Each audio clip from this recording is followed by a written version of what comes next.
Hi guys, what's up? It's Anders. You probably guessed by the title of the video. I've had a listen to the MTM monitors by IK Multimedia.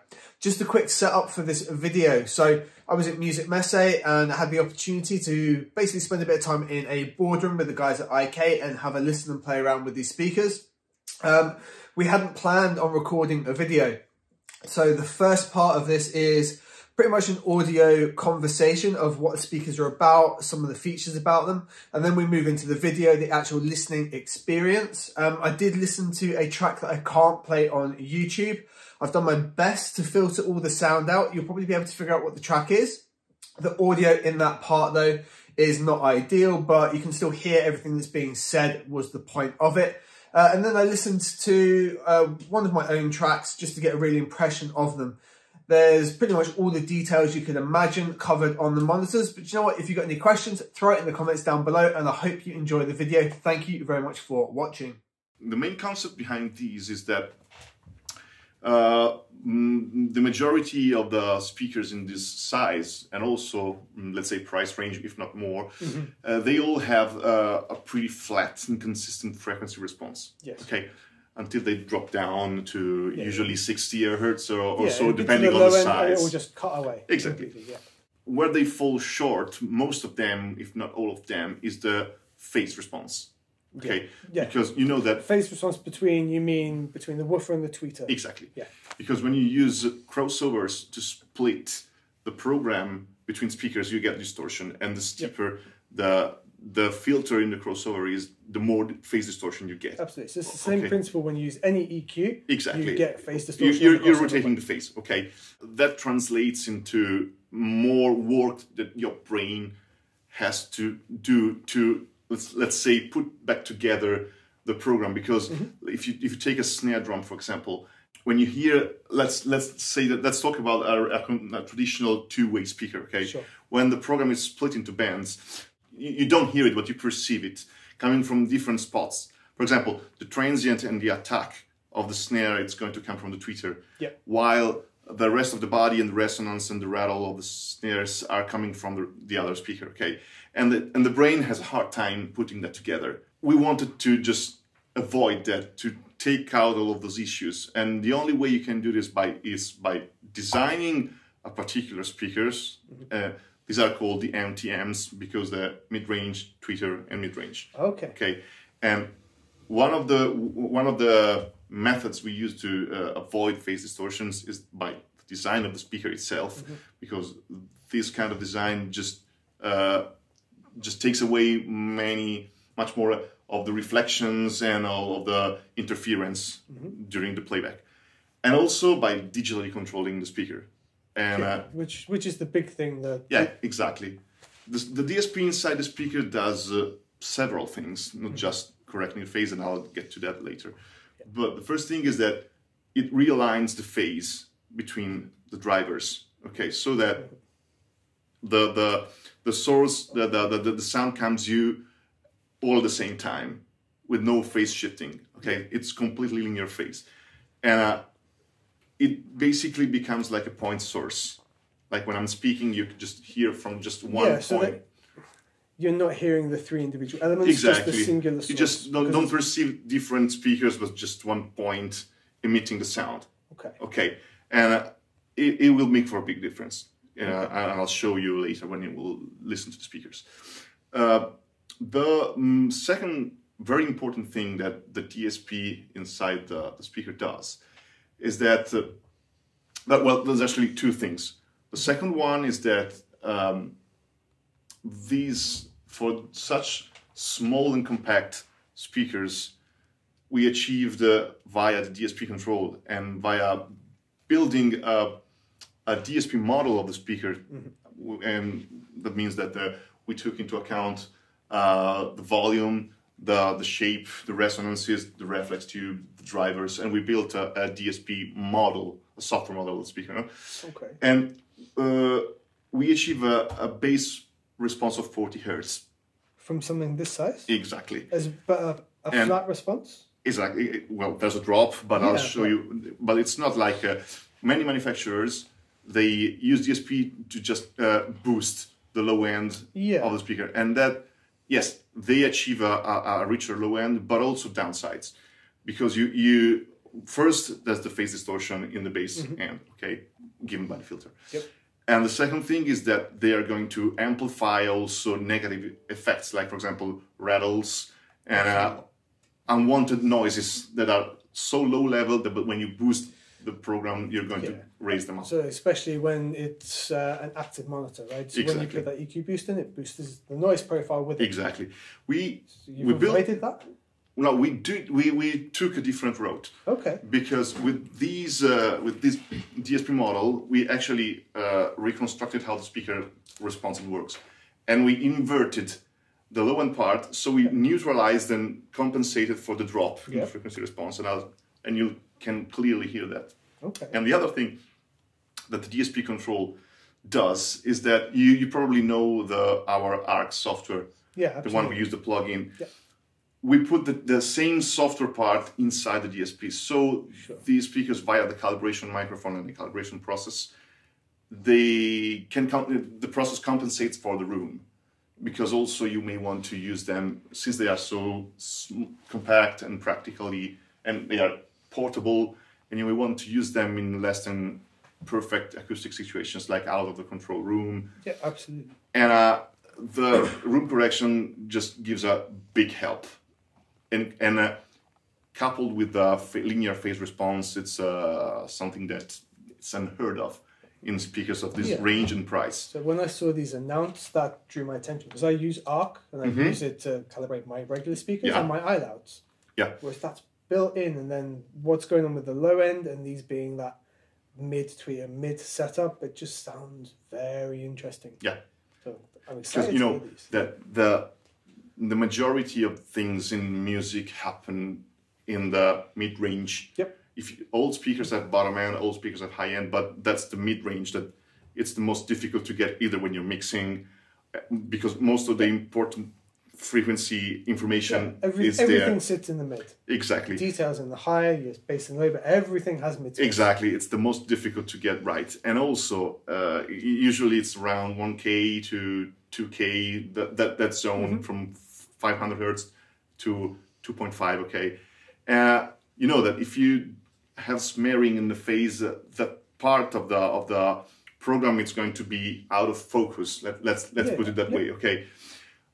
Now, just to show you how quick it is to do the calibration process, because each of the speakers, we sell these as separate pieces. Okay, so like most monitors, it's going to be sold individually. Exactly, and the microphone comes with the speaker. Thank you. And you just put the stand in the listening position. Yep. Okay, roughly ear level, with the MEMS microphone that has to point at the direction of the speakers, even though the element is pointing up. And you just hook the cable here. There's a connector on the back. Oh, damn, so it's direct into... Wow, okay. Yeah, and it powers the microphone, okay? And there's a switch on the back that you just, right here, that says calibration. You hold the switch for a few seconds, it starts to blink, and it shoots the tones.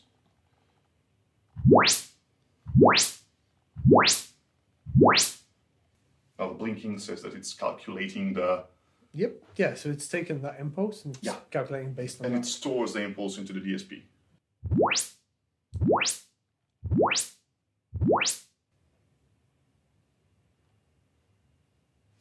And you're basically good to go. So just from the listening position, nothing else? Just have a seat here. This is your volume control. And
That's the effect of a linear phase. Yeah, so the detail is really, really accurate still. Exactly. But the like phantom middle feels like there's a center speaker because the phase is perfect. You got it. That's because the phantom center. And I consider that right behind me, there's no reflection back because arc's correcting it. Exactly. That's why I told you these are completely underbeast compared to the iLoud. Yeah, small ones. Having, I think, the arc technology built in allows you to work in. Like, I could probably mix on that. Yeah. Like, have it in this space. Like, but you know, we are in a less than perfect. This is not control room. No, we have reflections from the ceiling, from the parallel walls, and still, you get a quite accurate representation of the mix, how it was conceived. And particularly like having that behind me, I'd expect to be hearing like a flam from the kick drum straight away. This position was chosen for that particular reason. Can I try one of my tracks on there? Sure. Just search it in the browser. Anything for the stream. Always. But equally, I like to hear something that. Do you know? You always play your best tracks. Exactly. It's the whole point, isn't it?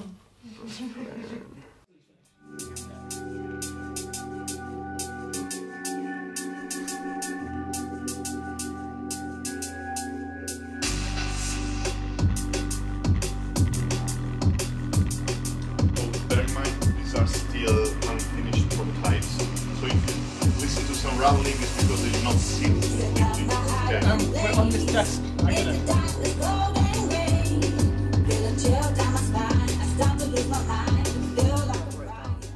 That's still nice and flat.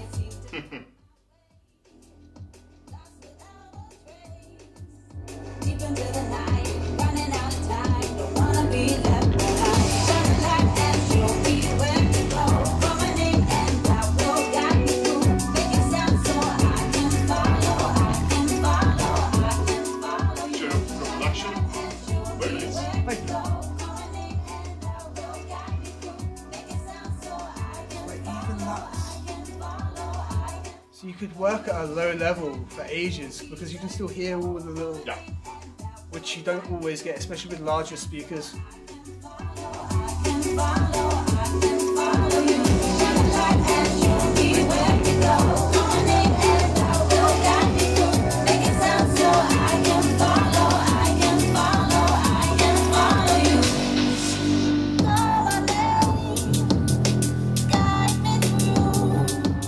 Phantom center's awesome. It's like the snare cellar. It is really like I've got a center speaker. Because the phantom center with an uncompensated phase, it's always moving target. Yeah. Okay. Yeah. So like with the when you linearize the phase, it counts as dead center. The fact I'm in a crappy listening position, but it's still nice and flat.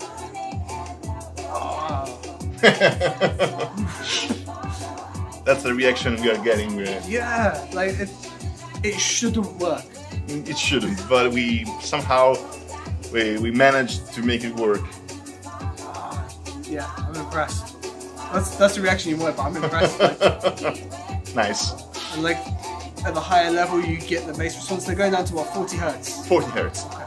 Of course, as you go up in level, the DSP is turning down the bass a bit because otherwise you're going to get distortion. Yeah. You cannot go up in sound pressure level if you keep the bass amount. So what sort of level can they go to comfortably? Oh, I haven't measured it, but I have a few rough numbers I can send you eventually. Yeah, sure.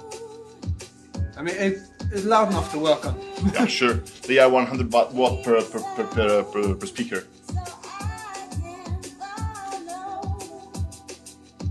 Yeah, the low end is amazing because you cannot get this amount of pure bass with equalization because the headroom you get is so much narrow compared to the way we are getting the. So when I'm lifting the level, obviously we've got how we hear and perceive. You have to get more level to get the low end, but it's nice and flat the whole time. And when you do boost it, you're not hearing anything else come up with it, right? It's just the sound that's there is what comes up. I'm not hearing anything else, even though it's like from MP3. It's still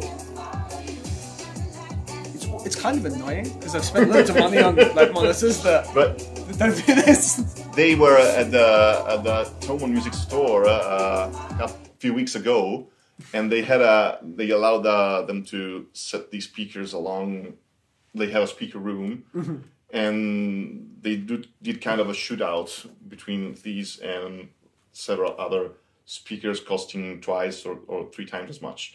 And they have a remote control panel that allows you to switch on the fly between speakers with the same source, okay? And they told me it was so revealing that many speakers of brand names that were falling short compared to these because of this reason. Yeah, the technology that's going into them is very, very clever. Yeah, you know, we had quite a lot of experience with DSP and modeling and physical models, so we thought that applying it to what we consider one of the weakest links in the chain, okay, which is the speaker, because it's one of the most delicate parts where issues can arise. Okay. A speaker plus room is the interaction is with putting everything into the box and making it work together. It makes for a very nice result in the end. Plus, we wanted them to be as compatible with professional environments as possible, so they have a regular XLR and 1/4 inch, depending on where you hook them up. Yeah, that was definitely one thing I fed back about the iLouds. Like, they're not ideal connection-wise. Yeah, but resolved it. Yeah, but size-wise, you couldn't really get a conventional XLR on the back of them. Sure, like that, so. But you know, those were the target was another one. Yeah, these are basically near-field monitors. I can see me working with these and my iLouds at the same time, to be honest, switching between the two. They are a bit different.